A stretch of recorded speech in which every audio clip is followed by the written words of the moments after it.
Hi, I'm John Mayfield, the real estate tech guy for Global Real Estate School. And well, this might be a combination between a 5-minute real estate exam tip and maybe a little bit longer. I thought we would take a look at some practice questions, and we'll go through 2 or 3 of these. So we may go a little bit over the 5-minute mark, although I will put this in the 5-minute real estate playlist tips. So, hey, be sure and subscribe to our channel right here at Global Real Estate School. We're doing some really cool things. We are going to start doing some longer webinars for test prep, so you will be notified when we do our videos and our webinars. And I'm doing even some cool technology training I'll be doing. That's kind of my wheelhouse, is marketing and technology for real estate professionals. So it's a great place for you to subscribe. Even if you get your license, regardless of what state you are in, you're going to get some great information, resources, and tools to help you make money as a real estate professional. And the only way you can find out when we do these is to subscribe. So be sure and subscribe to the channel. Okay, let's go over, and I'm going to show you what our practice exams looks like. This is, we have a bunch of questions, and they're good questions too, to help you prepare for the real estate exam. And it really doesn't matter what state you are in. All of these practice questions apply to the national exam. And you can buy these at globalrealestateschool.com. Just go over to globalrealestateschool.com and just look on the, I think they're on the home page there. They're in a couple of different spots, but you can purchase our digital flashcards, which we're have had some great success with those. And you can also purchase the practice exam. So we're going to just go through some of these now. Let me give a little tip here. I could miss a question or two. So, I know I'm supposed to know this stuff, and I write these questions, and sometimes it's been a while since I've seen a question, and sometimes I go too quickly. And remember, one of my tips is always read the questions 2 or 3 times. So let's see how well I can do. Don't get upset with me if I miss a question or two, but we are going to get right in to our first question. So I just picked chapter 12. Chapter 12 in my course that we offer through Global Real Estate School is the contracts chapter. So I'm going to just jump over here, and in my practice exams, in every chapter, I give you a tip. And so here is the exam tip, and we talked about this the other day. It's not uncommon for the same answer to appear for several questions in a row. Remember, read the question and answers several times, and if you feel confident, then keep moving forward, okay? So try to give you a little tip, but as we get in, here's our first question. Let's just take a look at this. Which of the following statement about the Statute of Frauds is true? Which of the following statement about the Statute of Frauds is true? Well, the first choice is it protects the purchaser against unknown liens on the property. The second choice, it is used to prevent people from selling property that they do not own. Third, it requires that a sales contract for real property be in writing to be enforceable, or it requires that monetary consideration a company offers to purchase to ensure serious intent. I see a typo there. We will fix that. So I think you could throw the first 2 out very easily. But the Statute of Frauds, if you look at the third choice, it requires that a sales contract for real property be in writing to be enforceable. And if we choose that answer, it is the correct response. You know, you prepare your information and you go back through and you check and double check and you think you've found every error that's out there. And you have lots of your students who will find a typo here or there.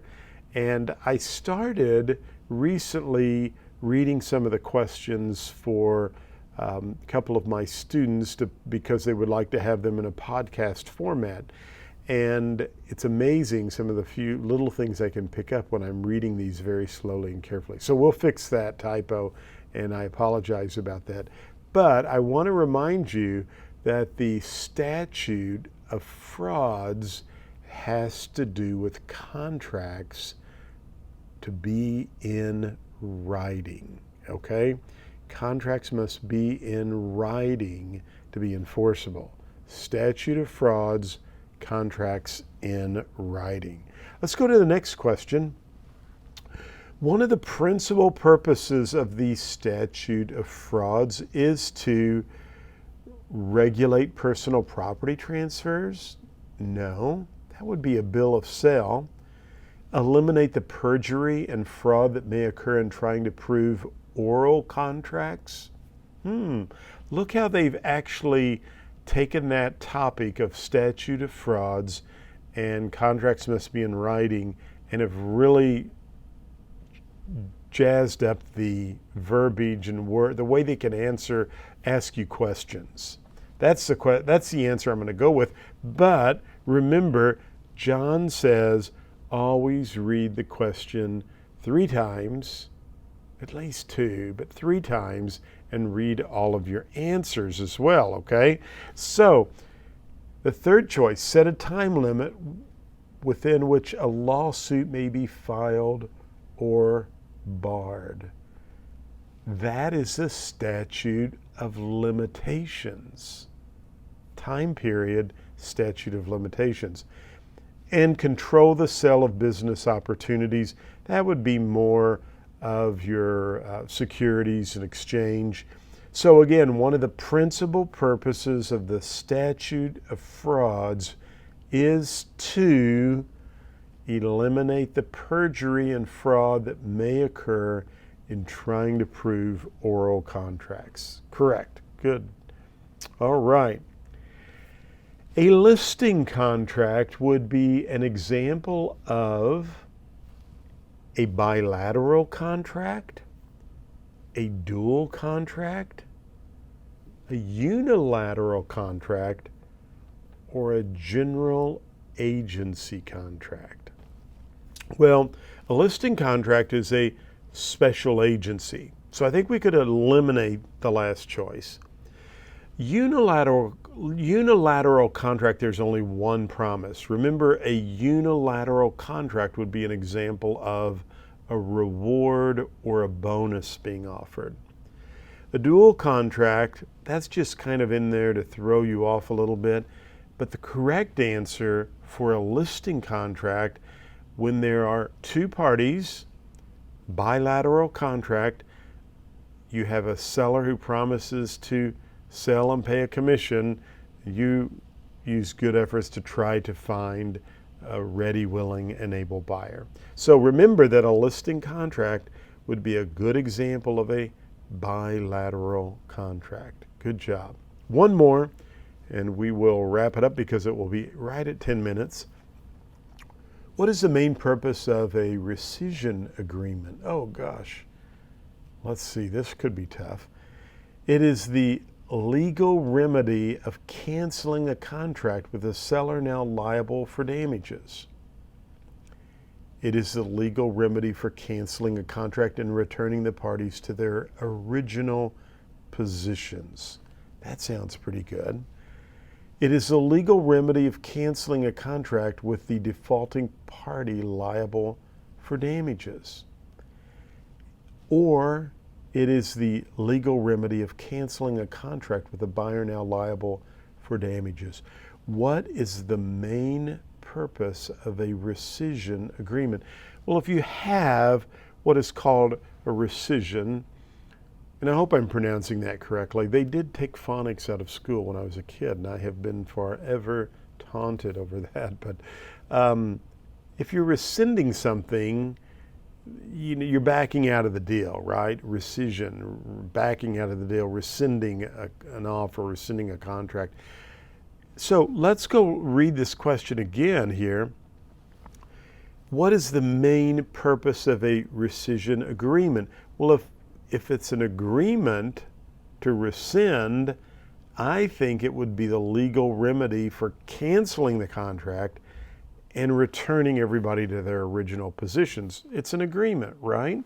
And so that is the correct answer. And someone said, John, work one more for me, and we will.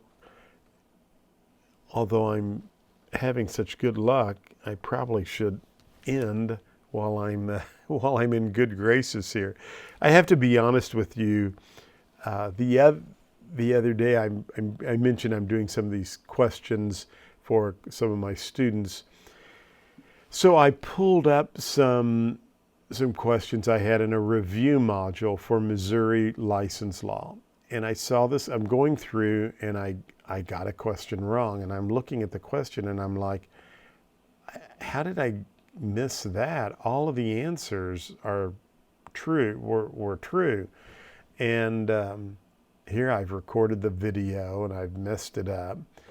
So today I'm going through and doing a revision on our course material, and I'm always working daily on our material, trying to make it better. We have great pass rates, and I want them to be even better.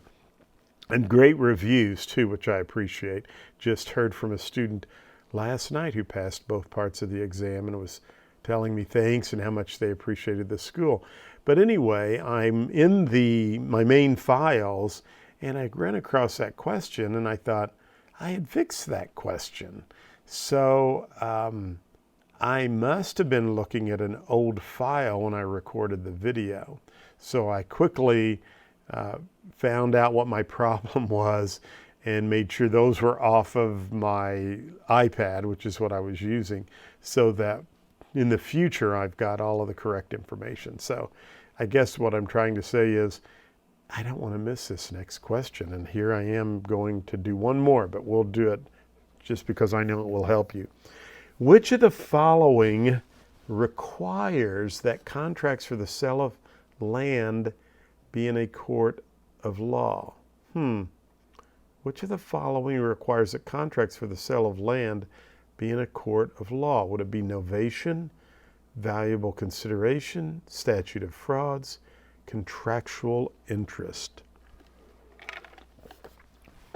Well, it's another interesting way for them to ask you about the statute of frauds. One of the things you might have noticed is there's no A, B, C, or D there. And the reason I've done that is there's lots of these questions in our practice exams, and it shuffles the answers each time. So that way you never know what it's not, you can retake the questions and the answers are shuffled. So, and every time the test bank shuffles the questions for you. So kind of makes everything fresh and ready for you. So the more questions you can take, the better. I just believe that. I believe there's two things that really help you. Several things, really. Take handwritten notes. Very important. Get flashcards. We have digital flashcards. And the thing about our digital flashcards, I tried to go through and really pull the definitions that you need to know for the test. I've got a stack of flashcards I bought from Barnes & Noble. And I mean, there's like a zillion flashcards. Well, you don't need to know all of those terms. I wanted to pull out the terms that you need to know to pass the test. So our digital flashcards, there's a lot of them there, but there are a lot of the essential definitions. You need to know the important definitions that you could very well see the test questions. So there's no use to like overkill with flashcards, but we've got some great flashcards and they will help you out. The other thing I think you need to do is take as many practice questions as you can. It's huge. And you can see tonight that we went through some of these. I go through this material a lot, and notice we took 3 different questions over the Statute of Frauds given to you in 3 different angles. And that's the way all of my practice exams are. So if you want to go purchase those, just go to globalrealestateschool.com. We've got them there. We have the digital flashcards. And I tell you what, tomorrow I'm going to put some kind of package deal together where if you buy both of those, you can get a special 2-for-1 or something like that. So I'll try to get that for you together. But check us out, globalrealestateschool.com. Please be sure and subscribe to our YouTube channel right here, Global Real Estate School. Click the little alert button so you'll know when we have a new video that's going live.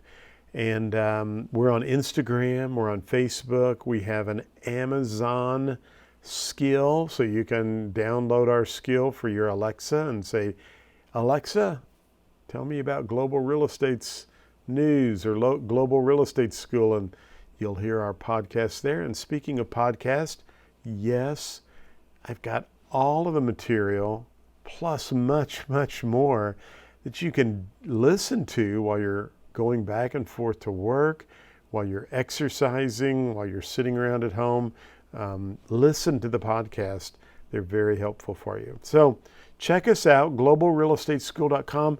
We right now, as of this taping, can provide you with the pre-licensed real estate school in Missouri. We also have the broker's course in Missouri and CE classes in Missouri. We are approved in Oklahoma. We're approved in South Dakota. And just recently, we became approved in Indiana. So we're excited about that. And I know you'll love the course. I have lots of audio and video. And by the way, I'm still a real estate broker. I'm in the trenches. I've been doing this since I was 18, 1978. Some of you are trying to calculate how old I am. But I've been doing this my whole life. I live, eat, and breathe real estate. I've written 7 books on real estate. And I don't say that to brag. I just want you to know that that you're learning from me, the school owner, administrator, and an instructor. And so I hope to provide as much value as I can to help you pass the real estate exam. So as always, thanks for watching the video. It's Global Real Estate School. We want you as a student, and if we're not approved in your state, we want you to check out our digital flashcards and our practice exams. We want you to subscribe to the YouTube channel because we have some really cool things we're going to be unveiling later this month. Thanks for watching. Have a great day. It's actually almost 11 o'clock at night here, so 10:30 or so, 10:41. Good night, everybody. Have a great evening. Talk to you soon.